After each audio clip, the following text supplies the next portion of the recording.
આજથી સીબીએસઈની બોર્ડની પરીક્ષા શરૂ. ગુજરાતમાં 75,000 વિદ્યાર્થીઓ આપી રહ્યા છે પરીક્ષા.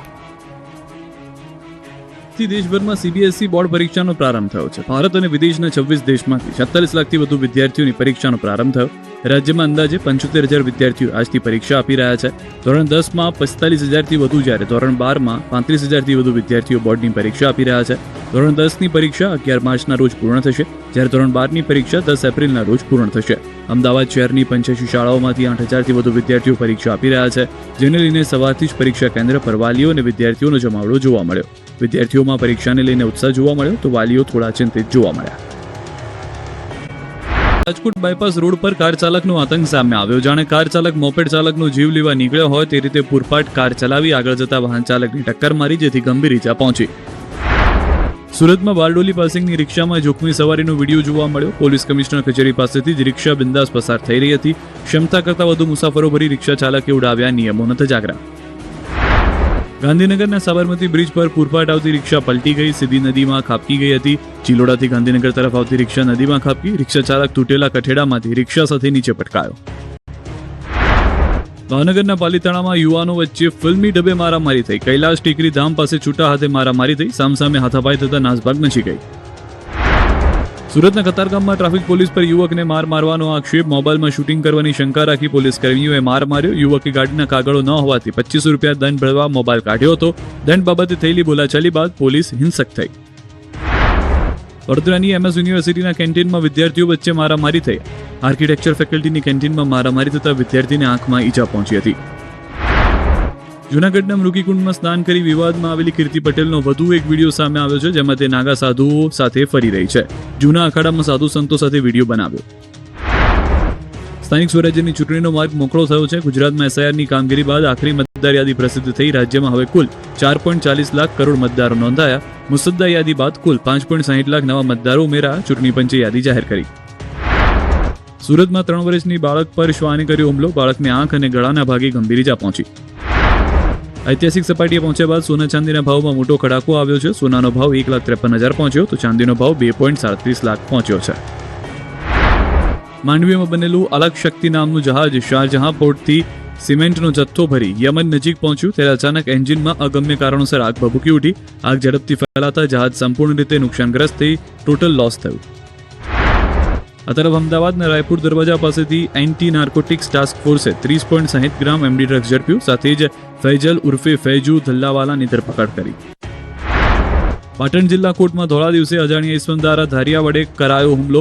કોર્ટમાં આવેલ વકીલ રૂમમાં ઘૂસી ટેબલ પર ધારિયાથી હુમલો કર્યો, જેથી વકીલોમાં ફફડાટ ફેલાયો. ભાજપ શાસિત રાજ્યો નર્મદા યોજનાના નાણાં ગુજરાતને નથી આપી રહ્યા. નર્મદા યોજનામાં ભાગીદાર રાજ્યો પાસેથી ગુજરાતે 7,974 કરોડ રૂપિયા લેવાના બાકી. મધ્યપ્રદેશ પાસેથી 5,516.50 કરોડ લેવાના બાકી. મહારાષ્ટ્ર પાસેથી 1,883.84 કરોડ લેવાના બાકી. રાજસ્થાન પાસેથી 574.52 કરોડ લેવાના બાકી.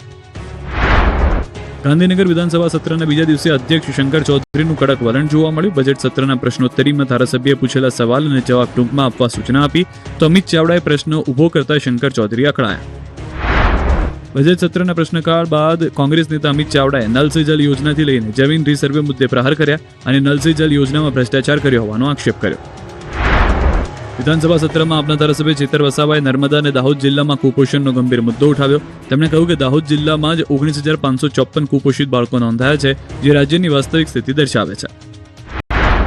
અમદાવાદ અને ગાંધીનગર જિલ્લાની જમીન એને કરવાથી સરકારને અધધ આવક થઈ. અમદાવાદ જિલ્લામાંથી 165 કરોડ કરતાં વધુ અને ગાંધીનગર જિલ્લામાંથી 27 કરોડથી વધારે આવક થઈ. બંને જિલ્લા મળી કુલ 10,21,58,939 ચોરસ મીટર ખેતીલાયક જમીન ઓછી થઈ. નાણામંત્રી કનુભાઈ દેસાઈ 5મી વખત બજેટ રજૂ કરશે. ફૂલ ગુલાબી અંદાજપત્રની સંભાવના.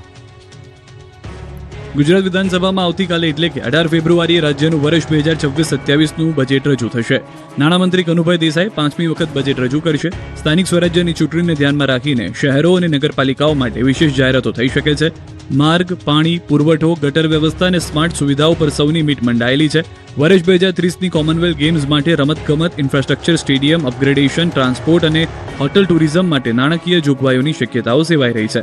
ગત વર્ષની તુલનામાં બજેટમાં આશરે 15% વધારો જોવા મળી શકે છે. મધ્યમ વર્ગ, નાના વેપારીઓ અને ખેડૂતો માટે રાહત યોજના, સબસિડી, હાઉસિંગ, શિક્ષણ ક્ષેત્રે નવી પહેલો જાહેર થઈ શકે છે. ડાયરેક્ટ બેનિફિટ ટ્રાન્સફર અને ડિજિટલ સેવાઓના વિસ્તરણ પર પણ ભાર મુકાઈ શકે છે. એકંદરે આ બજેટ ફૂલ ગુલાબી રહે તેવી ચર્ચા છે.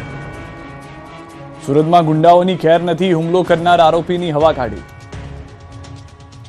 સુરતના ગુંડાઓ સુધરી જજો, નહીં તો આવા હાલ થશે. સુરતના લિંબાયત વિસ્તારમાં પોલીસ દ્વારા રીઢા આરોપીનું રિકન્સ્ટ્રક્શન કરવામાં આવ્યું. પોલીસની પૂછપરછમાં ગુનાનો ભેદ ઉકેલાયો. આરોપીએ કબૂલાત કરી કે 1.5 મહિના પહેલા રાતના સમયે તે પોતાના 3 મિત્રો સાથે ઇસ્લામી ચોક પાસે ગયો હતો. ત્યાં એક તીક્ષ્ણ હથિયારથી મહિલાના હાથ પર હુમલો કર્યો, જેમાં મહિલાની એક આંગળી અડધી કપાઈ ગઈ હતી. મહિલાની ફરિયાદ બાદ 4 આરોપીઓ સામે ગુનો નોંધવામાં આવ્યો. પોલીસે પકડીને જે સ્થળે આતંક મચાવ્યો હતો ત્યાં લઈ જઈને બધી હવા કાઢી હતી. આરોપીને કાયદાનું ભાન કરાવવામાં આવતા આરોપી સીધો દોર થઈ ગયો હતો. સુરતના પોલીસ કર્મીઓએ ચાવાળા બની ઉત્તર પ્રદેશથી ખૂંખાર આરોપીઓને ઝડપી પાડ્યા. પહેલી નજરે ઉત્તર પ્રદેશના પ્રયાગરાજના રેલવે સ્ટેશન પર ચા વેચતા વ્યક્તિ તમને ચાનો વેપારી લાગશે. ચા પીતા 2 વ્યક્તિ તમને મુસાફર કે સ્થાનિક લાગશે. પરંતુ ન તો ચાના વેપારી છે, ન તો કોઈ મુસાફર, ન તો ફિલ્મનું શૂટિંગ ચાલી રહ્યું છે. આ તો છે સુરત પોલીસ. જી હા, 21 વર્ષ પહેલા હથિયાર સાથે હુમલો કરી ફરાર થયેલા આરોપીઓને પકડવા માટે પોલીસ છેક ઉત્તર પ્રદેશના પ્રયાગરાજ પહોંચી અને રેલવે સ્ટેશન પર વેશ પલટો કરી ચાવાળા બનીને આરોપીઓને ફિલ્મી ઢબે દબોચી લીધા. આ બંને આરોપીઓ વિરુદ્ધ વર્ષ 2005માં જ્યારે વરાછા પોલીસ સ્ટેશનમાં હથિયાર અને મારામારીનો ગુનો નોંધાયો હતો, ત્યારે આ બંને આરોપીઓ વિનોબા નગર ઝૂંપડપટ્ટીમાં રહેતા. ગુનો આચર્યા બાદ તેઓ રિક્ષા અને ગન મૂકીને વતનમાં નાસી ગયા. સમય જતાં મહાનગરપાલિકા દ્વારા ઝૂંપડપટ્ટી તોડી પાડવામાં આવી. આ ડિમોલિશનને કારણે પોલીસ પાસે આરોપીઓના વતન કે તેમના સંબંધીઓ વિશે માહિતી મેળવવાનો કોઈ રસ્તો બચ્યો ન હતો, જેના કારણે આ કેસ 21 વર્ષ સુધી વણ ઉકેલાયો રહ્યો હતો. પરંતુ પોલીસે મહેનત ન છોડીને અહીં રહેતા લોકોની સંપર્ક કરી ફરાર થઈ ગયેલા આરોપીઓને પગેરું શોધી કાઢ્યું. યુપીના પ્રયાગરાજમાં હોવાની માહિતી મળતા પોલીસ માટે આ ચોર પોલીસની રમત જેવું હતું. બાદમાં ટેકનિકલ સર્વેલન્સની મદદથી તેમનું ચોક્કસ લોકેશન પ્રયાગરાજના અત્તરસુઈયા ચોરાહા પાસે હોવાનું ટ્રેસ કરવામાં આવ્યું, જેથી પોલીસે આરોપીઓને પકડવા માટે ચાવાળાનો વેશ ધારણ કર્યો. હેડ કોન્સ્ટેબલ લાલભાઈ પોતે ચાવાળા બની ગયા અને કોન્સ્ટેબલ રામજીભાઈ લારી પર વોચ ગોઠવી હતી. હેડ કોન્સ્ટેબલ રાકેશભાઈ ચાની સ્ટોલ પર ગ્રાહક બનીને કલાકો સુધી બેસી રહ્યા. બાદમાં તક મળતા જ તેમને દબોચી લેવાયા. તપાસમાં બહાર આવ્યું કે પકડાયેલ આરોપી સંતોષ યાદવ પ્રયાગરાજમાં ઈંડા અને ચાની લારી ચલાવીને સામાન્ય માણસ જેવું જીવન જીવતો હતો, જ્યારે બીજો આરોપી શિયુ યાદવ ગેરેજ ચલાવતો હતો. અલગ અલગ શહેરમાં છુપાઈને રહેતા હતા. સુરતમાં બાળક ચોરીની અફવાએ પોલીસને ગાંડી કરી.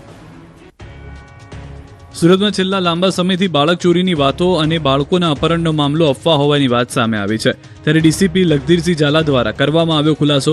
અપહરણની વાત માત્ર ને માત્ર અફવા હોવાની જણાવી. ઓપેરા હાઉસ એપાર્ટમેન્ટમાં નાના બાળકોના અપહરણ અંગે અફવા ફેલાઈ હતી, જે તે વિસ્તારમાં વોટ્સએપ પર મેસેજ ફરતા થયા. સુરત શહેર પોલીસ દ્વારા સંપૂર્ણ તપાસ કરવામાં આવી છે.